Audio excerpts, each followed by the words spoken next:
Well, as you know, this Centre Court MBA Festival with Poets and Quants in February is the opportunity to take that deeper dive into the content, the culture, the curriculum of many of the world's top MBA programs. I'm delighted to be joined by an old friend, Conrad Chua, who is Executive Director of the Judge MBA at the University of Cambridge. Conrad, it's great to see you. It's great to speak to you again, Matt. Now, of course, you know the school so well. You've been there for over 12 years and had many leadership roles. Perhaps we could just start with the context of Judge within the University of Cambridge, and of course this very dynamic ecosystem. Tell us a little bit about how location and sort of the values of the institution really then shape the Judge MBA experience. Well, Matt, thanks very much for that. The Cambridge Judge Business School is part of the University of Cambridge. And the university itself, more than 800 years of history.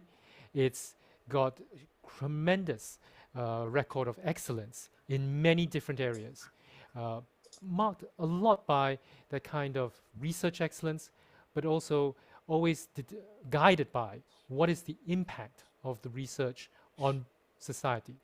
So being a business school in a place like in a place like Cambridge, means that, for one thing, the standards are very high. The other aspect is that we can tap into this very wide range of top-notch experts, researchers, and that, I think, is tremendously valuable in business today, because many of the problems and issues that our students, our alumni face are going to be beyond those usual suspects that you find in a business school. The CEOs of today really need to understand the dynamics or the forces behind things like climate change, income inequality in societies, sustainability, right? So or even things like AI, machine learning. So all these things, you have to tap into the wider university to really understand what's going on, and then layer that with the business school disciplines and think about what role can businesses play with the public sector, with the people, not-for-profits, and see, for you as an individual, but more importantly, your company, whether that's a company that you work for or a company that you started, what role can it play? What are the sort of things that you need to watch out for? What are the blind spots? And I think that's where being in the University of Cambridge really helps our students, our faculty, and our alumni really gain that kind of understanding. And of course, it's not just the university itself. The university has spun out so many very exciting startups. I'm talking to you from my home, and just 10 minutes from here is ARM, which is present in every one of your mobile devices. Designed by ARM is in one of those chips. So that's the kind of environment that we see in Cambridge, where you have the university churning out top-notch research in various fields, and the business school bringing all that together, adding on that business knowledge, that acumen, to then think, well, how can we all fit all of this in, and what's the impact that we can bring to society? We often talk about the conversations that take place in the MBA classroom, but I guess you're also alluding to those fantastic connections and conversations that take place beyond the classroom, whether it's across technology, life sciences, as you say, such a thriving dynamic, but bringing together just over 200 talented individuals into the MBA program every year. Now, it's an intensive one-year experience and has been from day one. Talk a little bit about the structure of the program and how each individual can then adapt their Judge MBA experience to match their areas of passion and interest. So we are a one-year program, and we take in students who've had at least 2 years of work experience. This means they have some basic understanding of the business in their particular area. But the MBA it's a general management degree. So we're not churning out subject experts. Instead, we want to give our students a broad understanding of different disciplines and make them understand how they all come together. One thing that many people talk about is that T-shaped model where, let's say, many MBA students already have several years of experience in a particular vertical. Could be finance, could be engineering, could be accounting. But for them to go to the next level, they don't need to be even more of an expert in this vertical, but they need to know the breadth. And that's where an MBA comes in. Right. So on the MBA, we have 16 core classes. These are classes that we think gives every one of our students the basic understanding of how a business works. Now, you've got the usual suspects of corporate finance, accounting, strategy, marketing, organizational behavior, operations. But there are also areas that employers have told us that MBAs need to know. So we have digital business, corporate governance, and ethics. And our alumni tell us that some of their biggest takeaways come from understanding themselves, understanding others, and understanding for themselves how they should lead. So we have core classes in management practice where students learn team working at various different levels. Now, I think the difference in business in an MBA versus a traditional sort of master's degree is that there's a lot of applied learning. And we get students to apply what they learn through 2 mandatory group consulting projects. Now, pre-COVID, many of these projects were outside the UK. And, well, we're hopeful that some of them will be offered again overseas in 2023. Now, students are also able to tailor their MBA. They take 6 electives out of more than 40 that they can choose from. And they can choose from areas such as fintech, pharma, biotech, design sprints, and managing big data. So it's through this combination of the core knowledge that they need, plus the electives, plus choosing which project they want to apply their learning in, that an MBA student in Cambridge can really tailor that MBA to their own interests and their own career goals. You speak, Conrad, about that personal journey and beyond marketing strategy, organizational behavior, the sort of the mirror that you're holding up and the self-learning. So how does that combination of group work and that sort of individual's path combine together to provide that sort of revelation and self-awareness? Well, a lot of it comes through our mandatory group consulting projects, where, first of all, before that, we teach some of the theory about how good teams function, how bad teams fall apart. We get people to understand each other, understand cross-culture differences, understand, well, try to empathize with someone else and try to think how you can improve your communication skills. But all the best theories just fall apart once things start, right? So it's through these projects, and these are really tough, intense projects. They're with actual companies that have set aside sometimes very huge resources for maybe 5 to 6 students, and they have very high expectations of our students. Similarly, our students have very high expectations of themselves. And in a very short period of time, they've got to pick up subject material that for many of them would be completely alien to them. At the same time, they know that they can't out-expert the experts. So they have to figure out where they can add value. And through this very intense sort of environment, inevitably, things are going to fall apart. People are going to go through periods of frustration, anger, sometimes with themselves, a lot of times with their own teammates. But we give them the tools to say, okay, let's see how we can work this out. And I'm happy to say that most of the teams go through that valley of frustration rise up from that, and they forge tremendous friendships from that. They also learn a lot about themselves and about others.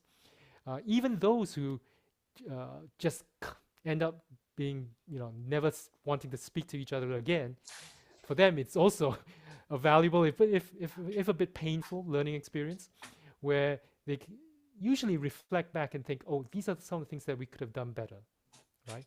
And they can apply that again once they leave the MBA in their own corporate working environment or in their startups. Mm. With that emphasis on applied learning, when they come back from that intensive team-based consulting project, is it really noticeable how they've sort of grown and matured in the process? Matt, every year we ask our students at the end, like to cast their minds back and think, where have they improved? And inevitably, many of them would say that it's these projects that have given them much deeper sense of self-awareness, but also a lot more self-confidence. And they are very clear that this isn't arrogance, but it's about understanding themselves, understanding that, hey, there were certain things that I didn't think I could do, but after having presented to a major supervisory board, getting them, being challenged by them and riding through those questions, seeing our clients adopt our suggestions, that kind of achievement and accomplishment really sets people up to think, okay, I can do this. This is how I did it. This is how I managed to learn things. And now I have that confidence that in maybe similar or other sort of situations when I leave, I can apply that again. Mm. And I think it's very important that we tell our students, you can't go out thinking you're now masters of the universe. You're not, right? There's a lot that you don't know, and you've got to continue learning. But at least you go through this journey and you can understand, all right, this is what I need to do. I can do it. I have to put a lot of hard work into it, and I have to work with others in a certain way. Right. So I think that's the kind of transformation that we see in our students in this brief 1 year. Mm. You attract talented individuals from all over the world and bring them in for this intensive 1 year that they share together. Do you see any key differentiators? We've already talked about the university, this thriving entrepreneurial ecosystem around them. As individuals, try to understand perhaps the personality of the Judge MBA, what do you like to share with them as a pointer to why the school and this program might be such a good fit? The people who do really well on our MBAs, they are people who obviously have done well academically, have done well in their careers, maybe started a company or not for profit, but ultimately they've got this, there's some seed of dissatisfaction. They feel that they're not really performing, or they think that there's some unfulfilled potential. And that's the sort of drive that our ambition that drives them to do well in an MBA like Cambridge. They are intellectually curious, so they want to know things outside the classroom, whether that be through their college, where they can meet faculty, other students who are doing groundbreaking research, for example. It could be learning from their own classmates, right? And these are also students who are always thinking, well, how can I make an impact? Or how can I make the people around me have a greater impact? So I think if you who are listening to this fit into that sort of those categories, or feel that you fit those categories and have that kind of ethos of excellence and collaboration, then please do consider the Cambridge MBA. Right. If I was in that group, I might get 200 different responses, but you've seen so many students now, graduates of the program. So if I asked a Judge, MBA alum, about their experience, you mentioned the consulting project would be front of mind for many of them. What else do you think that they would say about the experience that they've had? I think they would say that the experience really transformed them. They, many of them would have come in from different parts of the world, done really well, but this would be that first experience of being in a classroom or being in a class with 200 other people who have done tremendous things as well, come from such diverse backgrounds. And that type of learning experience really changes somebody. It means that people now understand, okay, this is the sort of level or standard that I need to achieve. This is the group of people um, who can help me get there, right? And I think this is where that kind of uh, friendship with a small class, 200 students, really, really makes a difference. So our alumni always talk about the kinds of experiences they had when they were here, but also the tremendous kind of experience that they've had after they've left, where they keep in touch with their classmates, meet other alumni from other programs or from different years, and become part of this very supportive and enriching network of Cambridge Judge Business School alums. And I think that network really helps our alums, where all of them have kind of a common shared experience when they were here in Cambridge. And then now they branch off and they can really see and tap into all the different kinds of networks, the different kinds of learnings and insights that CJBS can give them after they graduate. They've all, through the pandemic, of course, shared that common challenge, and perhaps, even more closely knit today. Where do you see Judge evolving in the next 3 to 5 years? How will the program evolve to reflect some of the learning of the past 2 years, but just looking ahead, and whether it's tech driven or just the challenges of society? We've been very fortunate that since September, we have reinstated almost entirely all the teaching to become face-to-face. That's been possible through uh, the vaccine rollout here in the UK, but also quite stringent measures that we've adopted in Cambridge. But it would be a tremendous waste if we just went back to everything that was pre-COVID. I think the 2 years in the pandemic have taught students and alumni that things like online delivery and materials, there is a place for that. So we are looking at using some of these online materials, online delivery, to complement that face-to-face teaching, make that learning experience much richer for our students. Um, the other thing that we see is events, world events that have an impact on business. They tend not to work on the usual academic timeline. So we're putting together a lot more workshops, inviting speakers to talk about very topical issues that might just come up. So things like Black Lives Matter, or more technical subjects such as AI, machine learning, big data coding, right? We can put these workshops together much more quickly, and online delivery really helps in that, in that respect. So an MBA student, they will come in, they will learn about the business through our faculty. They will learn about other sort of issues within the university, but through these workshops and speakers, they can really top up very quickly on things that are very topical. So once they leave the MBA, they can hit the ground running in whatever sort of career that they choose.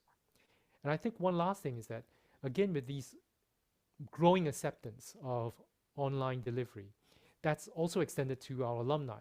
So in terms of lifelong learning for our alumni, it means that we can do a lot more online materials. We can online delivery that can reach alumni quite far away from Cambridge. They can keep in touch with the school, with the students, and of course we hope that many of our alumni will find opportunities to come back to Cambridge and do some of this lifelong learning, maybe sitting side by side with a current student who's going to benefit tremendously from the kind of insights that the alumni can bring. Well, given the convening power of Cambridge, I can imagine how those workshops, the voices, perspectives that you're able to pull in to help to shape that experience, and of course, the extended connections that both students and alumni will continue to have. We encourage all of our viewers, of course, to visit one of the most beautiful cities in Europe, and with Charlotte and the rest of the admissions team, the chance to really get to know the school much better. Conrad, it's always a pleasure to spend time with you. Thank you for joining us for the Centre Court MBA Festival. The rest of the team, stay safe, stay well, and it was lovely to see you. Thank you, Matt, and all the best for Centre Court.